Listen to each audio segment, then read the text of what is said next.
Hello, എല്ലാവർക്കും നമസ്കാരം. കുട്ടികൾക്കും മുതിർന്നവർക്കും ഒരേപോലെ ഇഷ്ടമാവുന്ന മുട്ട കൊണ്ട് വളരെ പെട്ടെന്ന് തയ്യാറാക്കാവുന്ന ഒരു ഈവനിങ് സ്നാക്കാണ് ഇന്ന് നമ്മൾ തയ്യാറാക്കുന്നത്.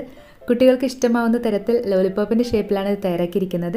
അപ്പോൾ നമുക്ക് ഉടനെ തന്നെ റെസിപ്പി കാണാം. ഏകദേശം 4 പേർക്ക് സെർവ് ചെയ്യാനുള്ള എഗ് ലോലിപോപ്പാണ് നമ്മൾ തയ്യാറാക്കുന്നത്. അതിനായിട്ട് നമുക്ക് വേണ്ടത് 5 മുട്ടയാണ്. അതിൽ 2 മുട്ട ഉപ്പ് ചേർത്തൊന്ന് പുഴുങ്ങിയെടുത്ത ശേഷം ഇതുപോലെ നന്നായിട്ടൊന്ന് പൊടിച്ചെടുക്കാം. മുട്ട ഇതുപോലെ നന്നായിട്ടൊന്ന് പൊടിച്ചെടുത്ത് കഴിഞ്ഞാൽ ഇനി ഇതിലേക്ക് നമുക്ക് 2 സവാള ചെറുതായി അരിഞ്ഞത് ചേർത്ത് കൊടുക്കാം. കൂടെ തന്നെ ചെറിയൊരു കഷ്ണം ഇഞ്ചി ചെറുതായി അരിഞ്ഞതും കുറച്ച് കറിവേപ്പില ചെറുതായി അരിഞ്ഞത് കൂടി ചേർത്ത് കൊടുക്കുന്നുണ്ട്. മല്ലിയിലയുടെ ടേസ്റ്റ് ഇഷ്ടമുള്ളവർക്ക് കുറച്ച് മല്ലിയില ചെറുതായി അരിഞ്ഞത് ചേർത്ത് കൊടുക്കാം. കൂടെ തന്നെ 1/2 ടീസ്പൂൺ ഉപ്പും എരിവിനായിട്ട് 2 ടീസ്പൂൺ കുരുമുളക് പൊടി കൂടി ചേർത്ത് കൊടുക്കാം. മുതിർന്നവർക്ക് വേണ്ടിയാണ് തയ്യാറാക്കുന്നതെങ്കിൽ കൂടുതൽ എരിവിനായിട്ട് ഒരു പച്ചമുളക് ചെറുതായി അരിഞ്ഞത് ഇതിലേക്ക് ചേർത്ത് കൊടുക്കാം. ഇതിലേക്ക് നമുക്ക് 1/2 ടീസ്പൂൺ ചിക്കൻ മസാല ചേർത്ത് കൊടുക്കാം. ചിക്കൻ മസാലയ്ക്ക് പകരം ഗരം മസാലയോ മീറ്റ് മസാലയോ ചേർക്കാവുന്നതാണ്.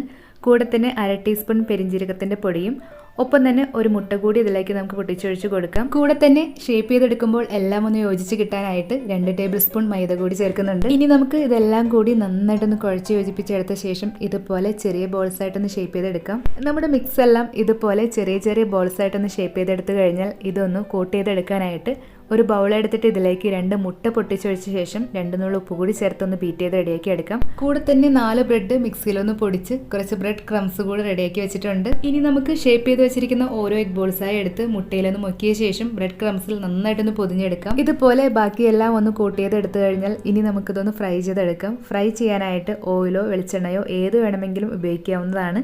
കൂടുതൽ ഓയിൽ ഒഴിച്ച് ഡീപ് ഫ്രൈ ചെയ്തെടുക്കാൻ ഇഷ്ടമുള്ളവർക്ക് അതുപോലെ ചെയ്തെടുക്കാം. നമ്മളിവിടെ കുറച്ച് ഓയിലിൽ ഒന്ന് ഷാലോ ഫ്രൈ ആണ് ചെയ്തെടുക്കുന്നത്. ഓയിൽ നന്നായിട്ടൊന്ന് ചൂടായി കഴിയുമ്പോൾ ഫ്ലെയിം ഒന്ന് മീഡിയത്തിനും ഹൈനും ഇടയിൽ വെച്ചിട്ട് നമ്മൾ ഷേപ്പ് ചെയ്ത് റെഡിയാക്കി വെച്ചിരിക്കുന്ന എഗ് ബോൾസ് എല്ലാം ഇതുപോലെ ഒന്ന് നിരത്തിയിട്ട് കൊടുക്കാം. ബ്രെഡും മുട്ടയും ആയതുകൊണ്ട് വളരെ പെട്ടെന്ന് തന്നെ കരിഞ്ഞു പോകാൻ സാധ്യതയുണ്ട്.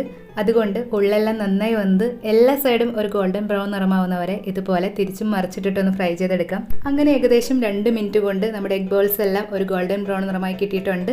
ഇനി നമുക്ക് ഫ്ലെയിം ഓഫ് ചെയ്തിട്ട് ഇത് ഓലയിൽ നിന്നും കോരിയെടുക്കാം. കുട്ടികൾക്കൊക്കെ കൊടുക്കുമ്പോൾ ലോലിപോപ്പിന്റെ ഷേപ്പിൽ കൊടുക്കുകയാണെങ്കിൽ അവർക്കത് വളരെയധികം ഇഷ്ടമാവും. അതിനായിട്ട് വേണമെങ്കിൽ ഈർക്കളോ ടൂത്ത് പിക്കോ എന്തെങ്കിലും ഉപയോഗിച്ച് ഇതുപോലെ ഒരു ലോലിപോപ്പിന്റെ ഷേപ്പാക്കി എടുക്കാം. അങ്ങനെ നമ്മുടെ എഗ് ലോലിപോപ്പ് ഇവിടെ റെഡി ആയിട്ടുണ്ട്. ഇത് നമുക്ക് ചൂടോടുകൂടി തന്നെ സെർവ് ചെയ്യുന്നതായിരിക്കും നല്ലത്. ഇതുപോലെ ടൊമാറ്റോ കെച്ചപ്പിലൊക്കെ ഒന്ന് ഡിപ്പ് ചെയ്ത് കഴിക്കുകയാണെങ്കിൽ കൂടുതൽ ടേസ്റ്റ് ഉണ്ടായിരിക്കും. എഗ് ലോലിപോപ്പിന്റെ റെസിപ്പി ഇഷ്ടമായെങ്കിൽ വീഡിയോ ലൈക്ക് ചെയ്യാനും നിങ്ങളുടെ വിലയേറിയ അഭിപ്രായങ്ങളും നിർദ്ദേശങ്ങളും കമന്റ് ചെയ്യാനും ട്രൈ ചെയ്യുന്നുണ്ടെങ്കിൽ ഫീഡ്ബാക്ക് പറയാനും മറക്കരുത്. മറ്റു റെസിപ്പിയുമായിട്ട് ഉടനെ കാണാം. താങ്ക്